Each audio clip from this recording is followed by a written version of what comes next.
Assalamualaikum warahmatullahi wabarakatuh.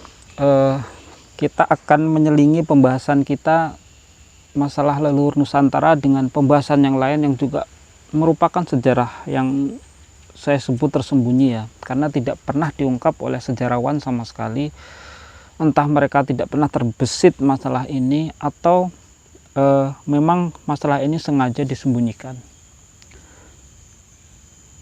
Jadi apakah ada, pertanyaannya ya, apakah ada di antara Brawijaya itu adalah satu Brawijaya yang merupakan keturunan Rasulullah atau Brawijaya yang berasal dari golongan Maulana atau para syarif atau para sayyid? Kenapa muncul pertanyaan ini? Karena banyak sekali kejanggalan atau banyak sekali data yang berasal dari babat-babat yang ketika mencoba saya hubungkan dengan catatan-catatan yang bernilai historis, itu terlihat cocok ya, terlihat klop atau terlihat berhubungan.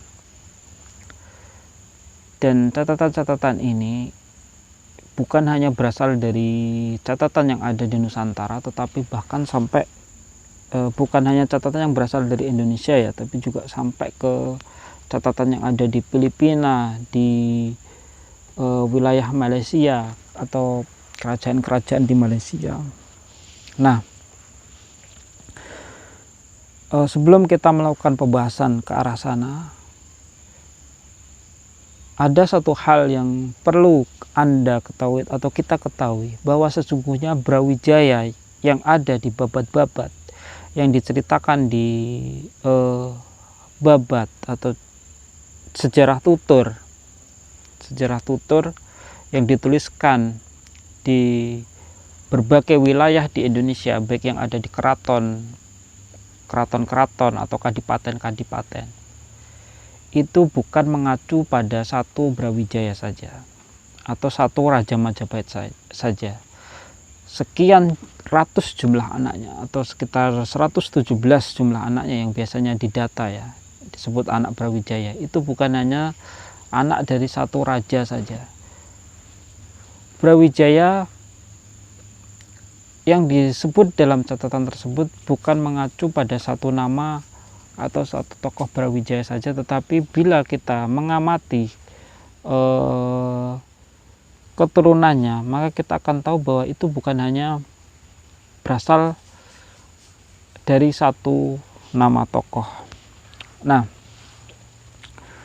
untuk menemukan siapa tokoh-tokoh tersebut, kita harus membuka manuskrip atau tulisan-tulisan yang berada di babat tersebut, dan kita tahunkan kira-kira tahun berapa kejadian ini. Baru kita hubungkan dengan catatan-catatan seperti Pararaton atau Negara Kertagama. Nah, dalam hal ini Brawijaya yang disebutkan dalam babat-babat itu biasanya mengacu pada tokoh yang ditemui oleh Maulana Ishaq atau Raden Rahmat, Ali Rahmatullah, Sunan Ampel, atau Maulana Ibrahim, atau yang lebih tua lagi Syarif Muhammad Kebungsuan. Nah, biasanya di babat itu tidak dituliskan penahunan, tetapi bila kita tarik peristiwa yang terjadi di waktu-waktu tersebut, yang disebutkan di babat itu adalah waktu bencana penyakit dan kelaparan di Blambangan ya, kalau waktu datangnya Maulana Ishaq itu, atau ketika Raden Rahmat Sunan Ampel datang menemui Brawijaya itu, ketika dia mau kembali ke kerajaan Campa. Ketika itu kerajaan Campa sudah ditaklukkan oleh kerajaan lainnya, yang bila kita lihat sejarahnya maka itu berkisar tahun 1400-an ke atas ya, sekitar 1450 dan lain sebagainya, bersamaan dengan penaklukan kerajaan Dai Viet Vietnam ke Campa atau kerajaan Siam mengekspansi kerajaan-kerajaan di Malaysia sekarang ya, di Melayu, Kelantan terutama, yang berhubungan dengan catatan-catatan nasab ini ya. Nah, itu kejadiannya sekitar 1400-an ke atas ya. Atau ketika Syarif Muhammad Kebungsuan, dikatakan dia membantu Brawijaya mengalahkan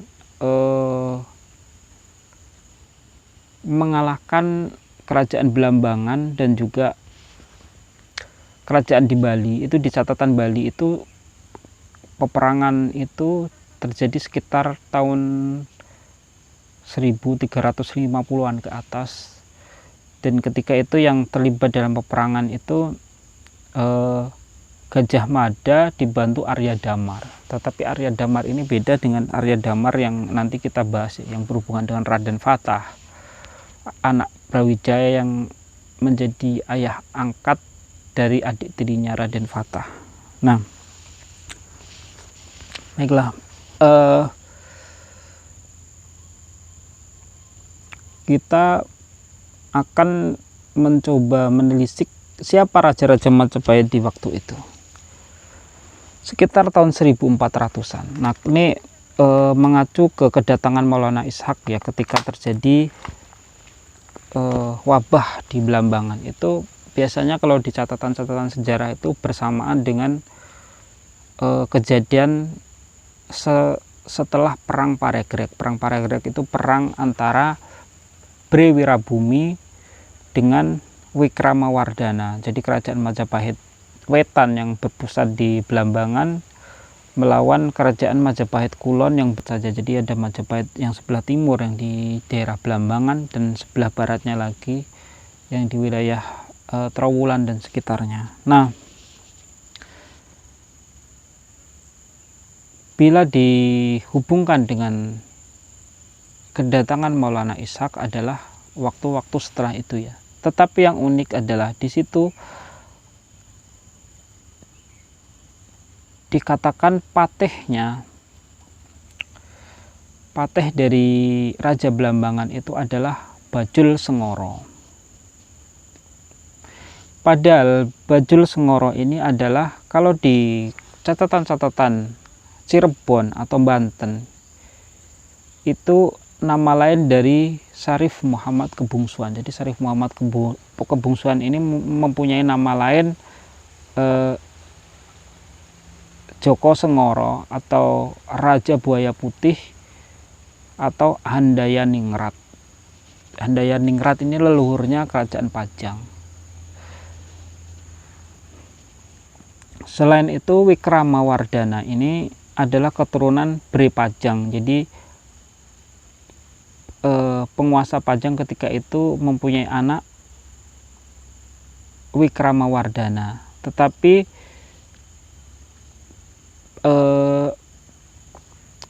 yang diangkat jadi raja oleh Hayam Wuruk. Jadi ketika Hayam Wuruk meninggal itu, Hayam Wuruk mempunyai anak laki-laki dari selernya yaitu Bre Wirabumi. Tetapi yang diangkat jadi raja di sebelah barat itu bukan Bre Wirabumi tadi yang sudah berkuasa di Belambangan tadi, tetapi justru menantunya. Jadi anaknya Bre Pajang atau Wikramawardhana yang menikahi putrinya.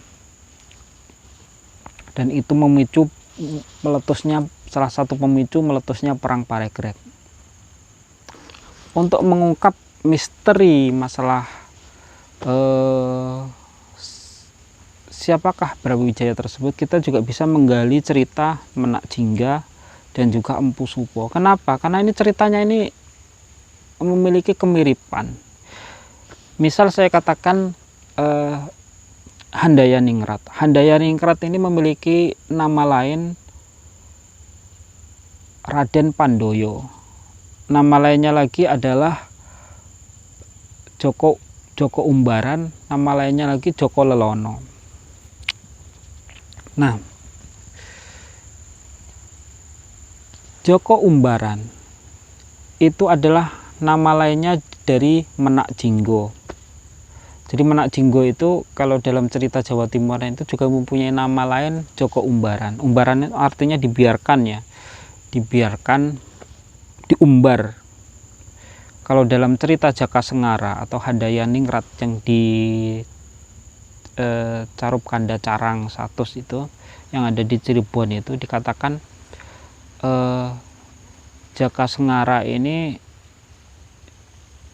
tidak dihiraukan oleh orang tuanya ya, jadi dia tuh sengsara dari kecilnya, atau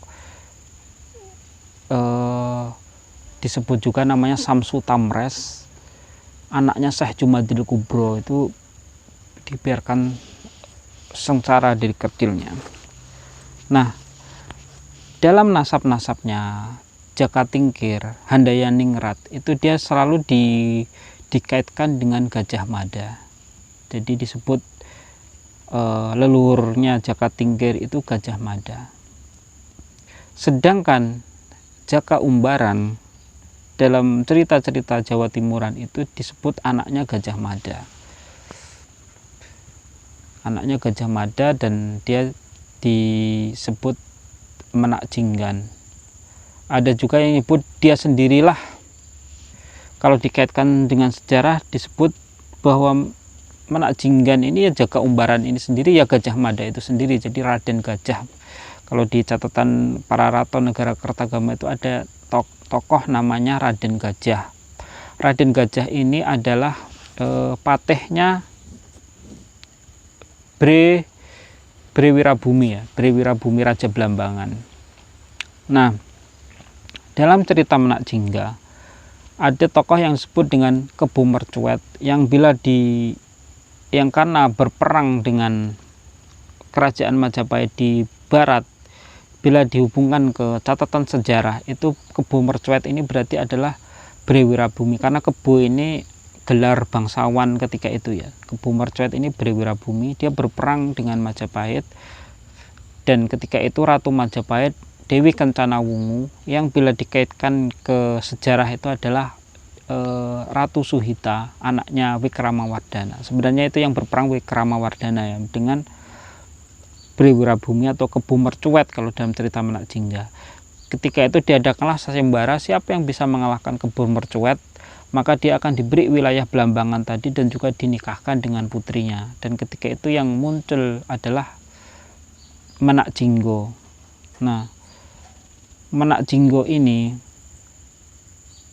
ketika itu berhasil mengalahkan Kebu Mercuet dan akhirnya dijadikan adipati Blambangan, tetapi Suhita enggan menikah dengan Kebu Mercuet karena mukanya menjadi buruk karena luka-luka peperangan ya. Jadi sebelumnya itu Menak Jinggo itu tampan, gagah, perkasa, tetapi karena peperangan itu mukanya jadi buruk. Ini nanti ceritanya juga mirip dengan cerita seperti Dipati, cerita Parang Garuda ya, antara Adipati Parang Garuda Carangsoka. Nah, Adipati Parang Garuda Dipati ini secara unik juga dipanggil Minak ya, Menak Jasri. Ini kan berarti bangsawan Blambangan ya, bukan Pati ya, tapi dia mendapat gelar Menak Jasri, dan secara unik keturunan Sunan Ngerang Dipati itu juga memakai gelar Kepakisan, di mana gelar itu adalah gelar bangsawan Blambangan yang nanti akan kita bahas juga. Nanti semuanya itu saling berhubungan. Nah,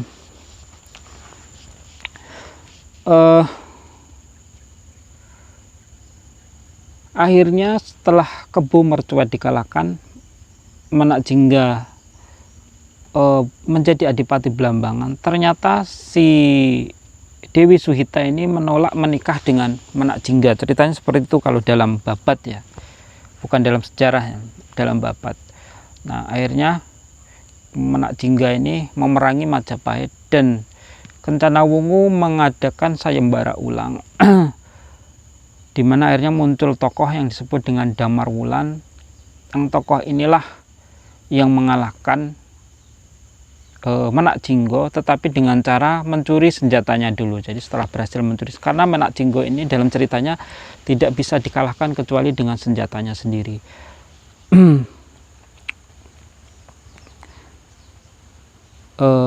Kembali ke sejarah, para sejarawan biasanya mengaitkan Damarwulan ini dengan Arya Damar, anaknya Brawijaya, bapaknya Raden Patah. Biasanya dikaitkan dengan itu, dan dianggap sebenarnya Arya Damar ini adalah anaknya Bre Wirabumi yang melarikan diri ke Sumatera setelah Bre Wirabumi kalah, dipenggal oleh patihnya sendiri yang berkhianat, yaitu Raden Gajah yang di cerita Menak Jinggo, berarti Menak Jinggo tadi. Jadi dia kembali dan mengalahkan Menak Jinggo tadi. Tetapi bila mengikuti menghubungkan Bapat dengan sejarah ini, berarti yang menjadi suami dari Dewi Suhita itu adalah Damarwulan tadi, Arya Damar tadi. Nah, ini ada misteri yang terselubung di dalamnya. Sebenarnya siapa Arya Damar, siapa Raden Gajah, siapa Jaka Umbaran, siapa Handayaningrat, siapa Jaka Sengara atau Bajul Sengara yang disebut dengan Patih Blambangan dalam cerita Maulana Ishaq, dan bahkan siapa Maulana Ishaq itu. Apakah jangan-jangan Maulana Ishaq itu adalah Handayaningrat itu sendiri, ataukah itu berhubungan dengan keturunan mereka?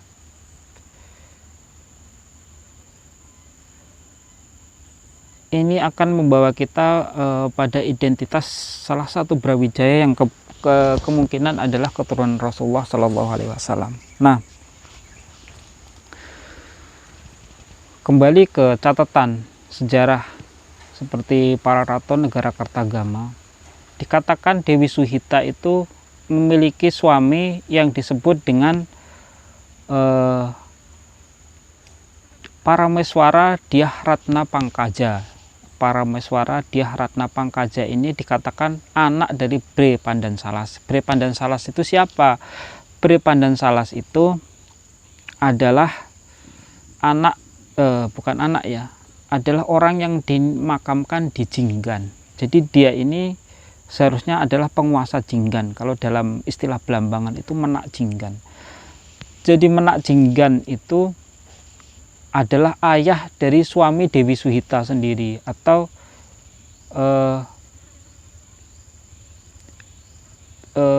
Parameswara Dyah Ratna Pangkaja tadi ya.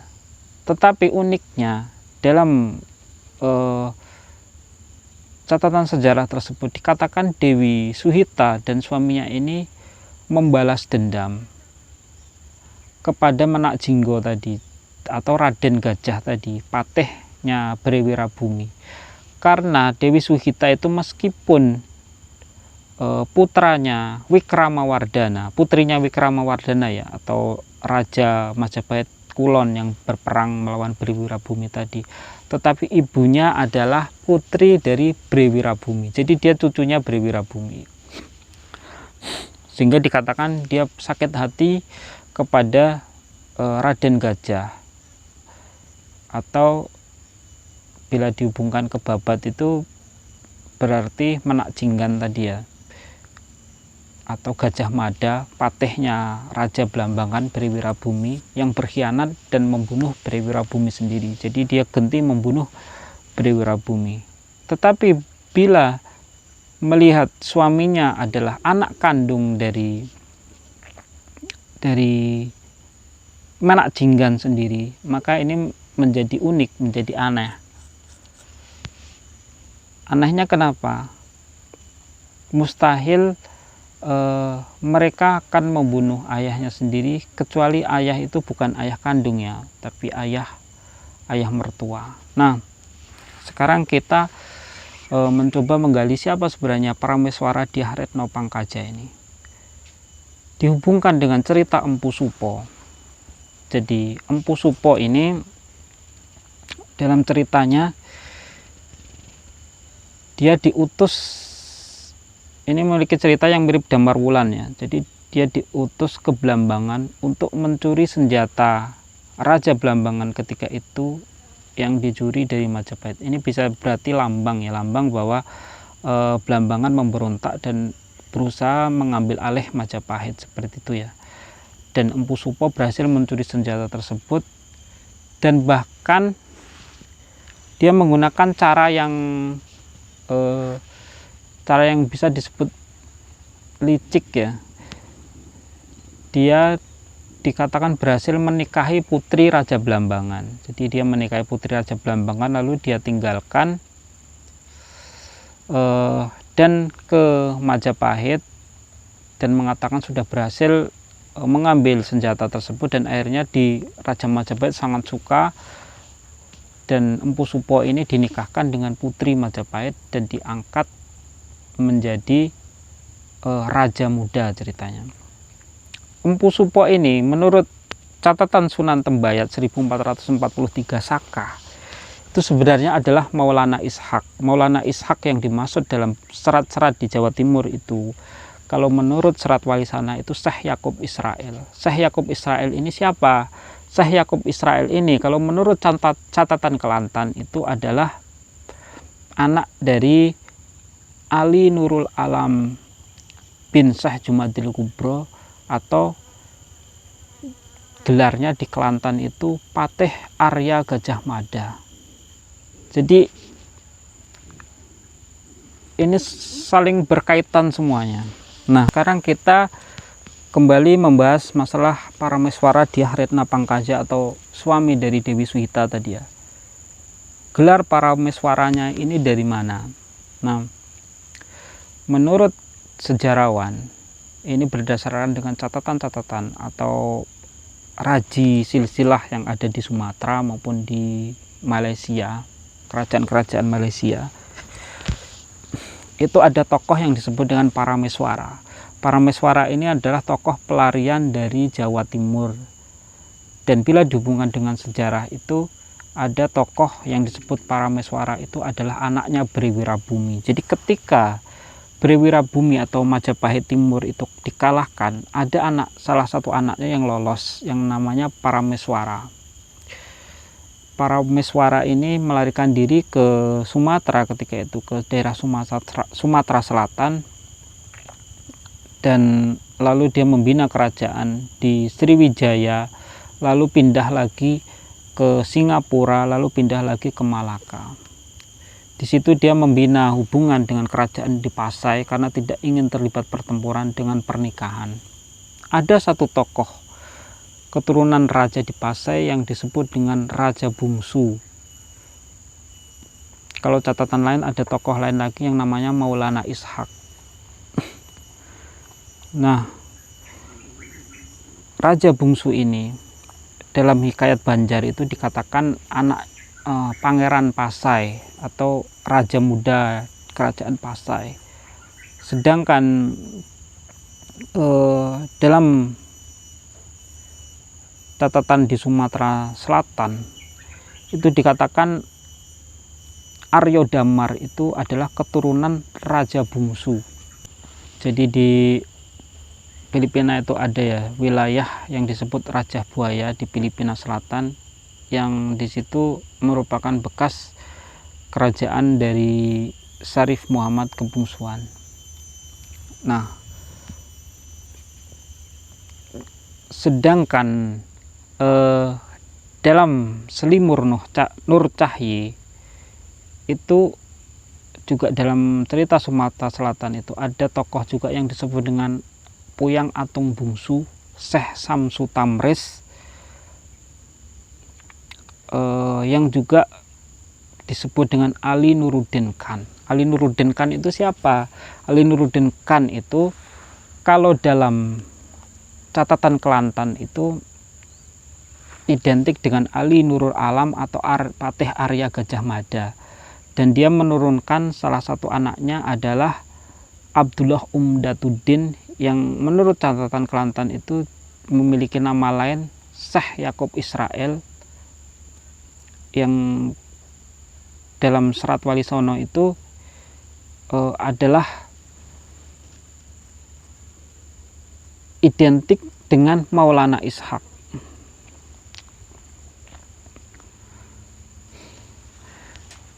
Dan dalam nasab Maulana Ishaq sendiri diterangkan bahwa Maulana Ishaq itu mempunyai istri selain Dewi Sekardadu, anaknya Raja Blambangan. Dia juga memiliki istri Ratu Maloko, berarti ratu dari kerajaan Malaka, dan juga Sarifah Pasai, seorang Sarifah yang ada di Pasai. Nah, ini kita mulai meraba-raba siapa sebenarnya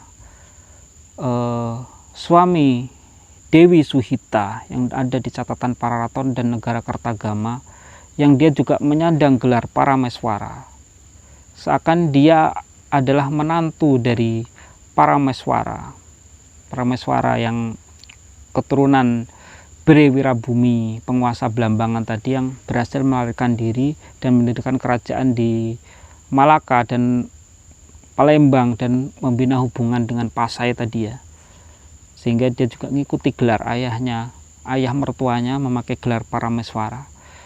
Selain itu, seakan-akan dia juga disebut anaknya Menak Jinggan ya. Jadi disebut dalam catatan Pararaton, catatan Negara Kertagama Pararaton itu, bila dihubungkan dia itu anaknya Bre Pandan Salas atau Menak di Jinggan.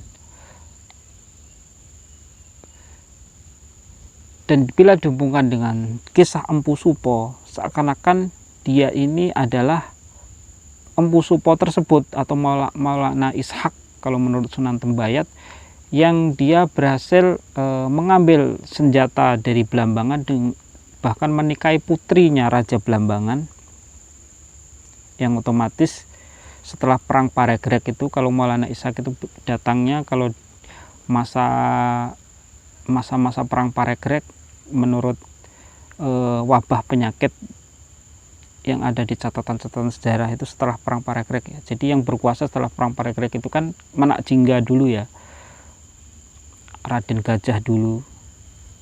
Sebelum Raden Gajah dikalahkan, lalu kembali anaknya Bre Wirabumi yang dijadikan pejabat di situ. Nah, jadi dia juga memiliki keturunan dari Menak Jinggan juga. Jadi dia dianggap anaknya Menak Jinggan juga. Mungkin seperti itu sedikit kaitannya yang nanti akan kita bahas lebih lanjut.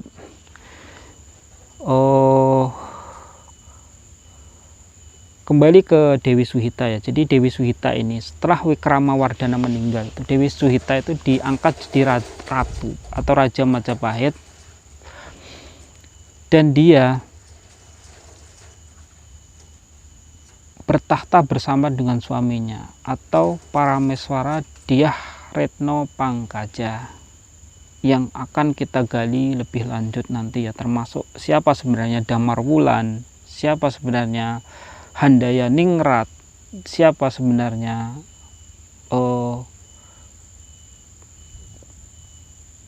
Brawijaya yang memiliki garis keturunan Rasulullah. Insya Allah akan kita bahas lebih mendetail nanti. Wassalamualaikum warahmatullahi wabarakatuh.